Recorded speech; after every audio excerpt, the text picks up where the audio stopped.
Mosharraf, first of all, give us a sense of how bad the situation is in Pakistan. What's being done to alleviate the situation? Thanks so much for having me on, Haslinda.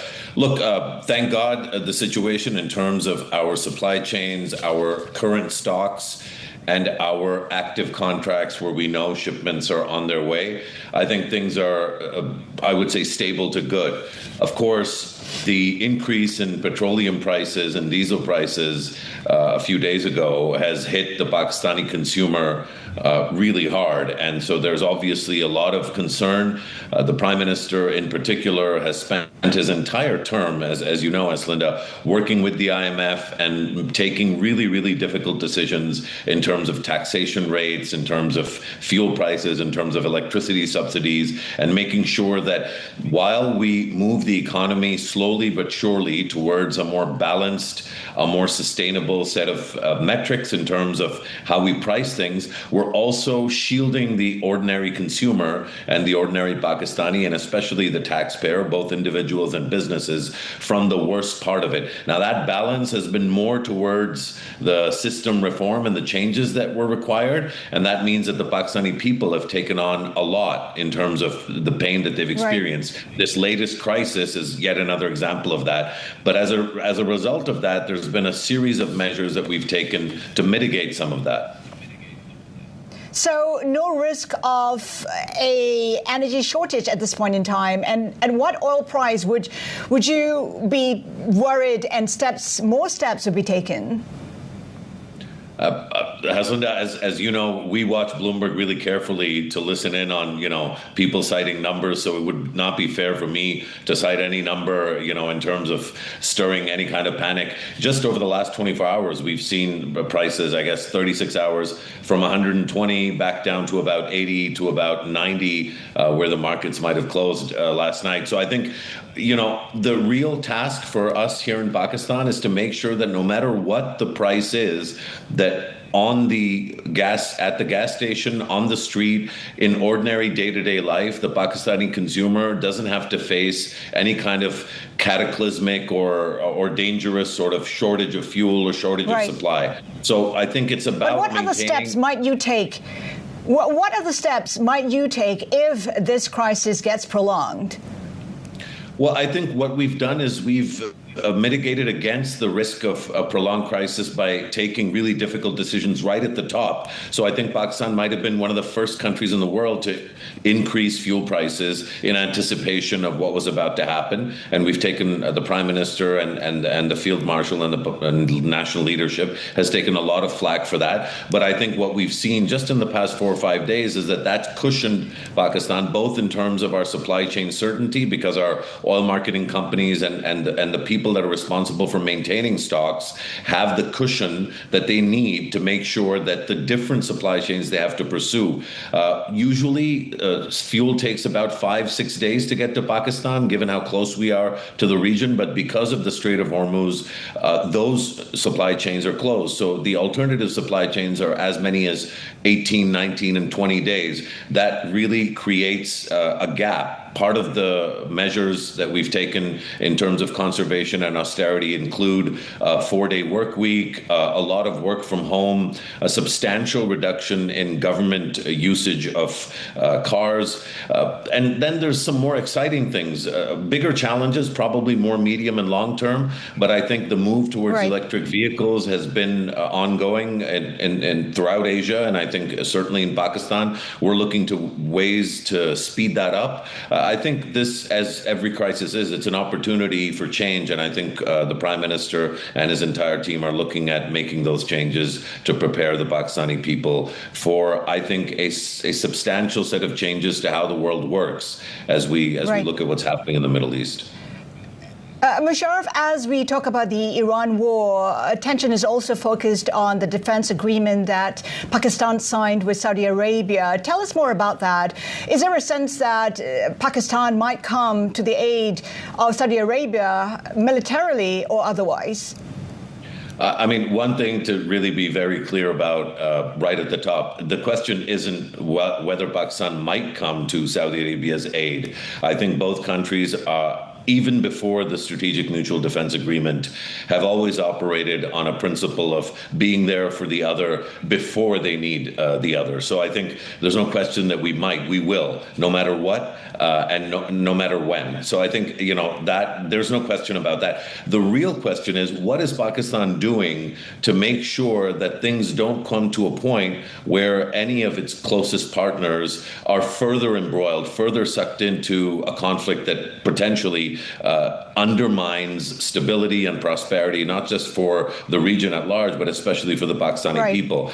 You would already know that, for example, our field marshal visited Saudi Arabia a few days ago. We're constantly in touch with the Iranian leadership. Our prime minister and the field marshal have a great relationship with the U.S. leadership. I think over the past 6 or 7 days, there's been a whole series of conversations. And I have to say, one of the things that I think Pakistanis really admire is the way in which Saudi Arabia and the other Gulf states have actually resisted being drawn in. We've seen all kinds of appeals from some people in the United States and other places wanting the Saudis and the other countries in the GCC Mosharraf, to get more actively involved, but they've resisted, and I think that in part that's part of what Pakistan wants to see is greater.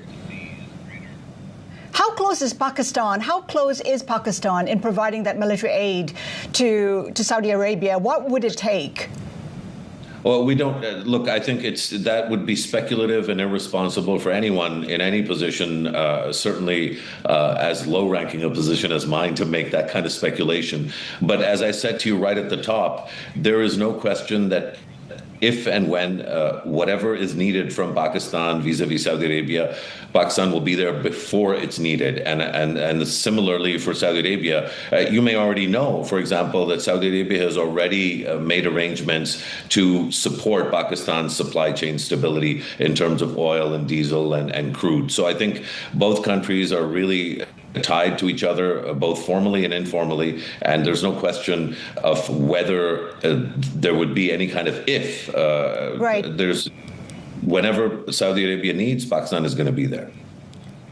Is Pakistan in touch with Iran? Are there messages being sent to Iran on, suggesting de-escalation? Hassan, I think this is a really good opportunity for me to talk a little bit about this. The Pakistani Prime Minister, my boss, has been meeting with the Iranian leadership constantly since he took office in his second time as Prime Minister in March of 2024. There have been 6 one-on-one meetings between the Prime Minister and the President of Iran. There's been multiple visits bilaterally. They've met in other places in New York and other multilateral fora. Over the last week and a half, 2 weeks, there have been constant conversations between the Deputy Prime Minister of Pakistan, who's also our Foreign Minister, and the Foreign Minister of Iran. Those conversations, as well as other conversations, are the reason, for example, that you've seen some of the conciliatory efforts that Iran has made towards the Gulf countries. So I think we're very conscious of the responsibility that Pakistan has as a close ally and friend to these countries, all of them.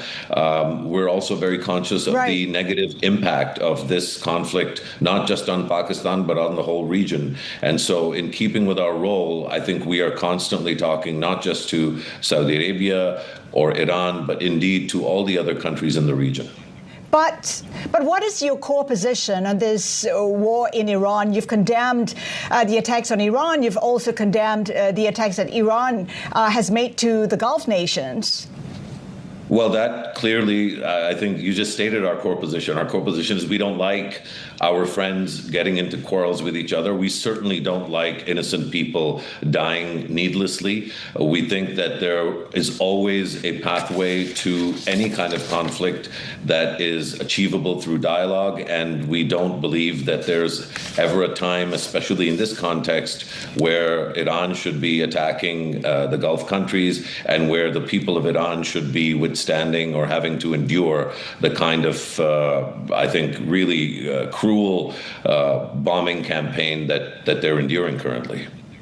Right. Mosharraf, there's also been suggestions that Pakistan could provide escorts through the Straits of Hormuz. Give us a sense of how that might work and how realistic is that? Well, I think first and foremost, Pakistan is responsible for its own territory, and that includes our sort of maritime and naval domain. You will already know that the Pakistan Navy has been providing escorts to shipping lanes that are in Pakistani waters. If there was to be any kind of expansion of that role beyond our territory, that would be in a multilateral forum, and I haven't heard any such discussion so far.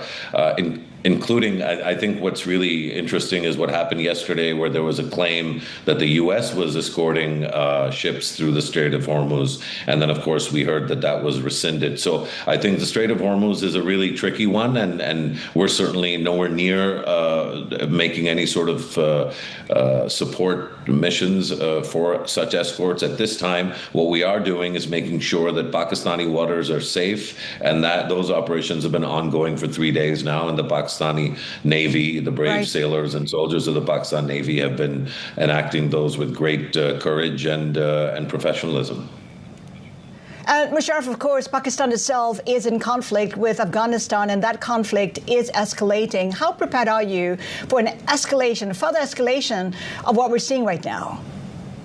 I'm not sure that I would frame that as a conflict with Afghanistan. I think we are in a conflict with the Afghan Taliban regime that has been hosting and giving safe haven and support to the Taliban terrorists that have been attacking Pakistani school children, Pakistani mosque goers, Pakistani housewives and mothers and children, and soldiers and policemen. There are also other terrorist groups, in fact, a whole alphabet soup of terrorist groups in Afghanistan that enjoy the patronage of the Afghan Taliban regime. And after having a process of dialogue and conversation with that regime over the past 3.5, 4 years, it was only when Pakistan was attacked by the Afghan Taliban regime that we sought to defend our territory and our people. We'll continue to conduct counterterrorism operations until there is a clear break between the Afghan Taliban regime and the terrorist groups that are provided succor and safe harbor in the territory that they currently control. But of course, Pakistan and Afghanistan are neighbors, and there's never any question of conflict with Afghanistan at large.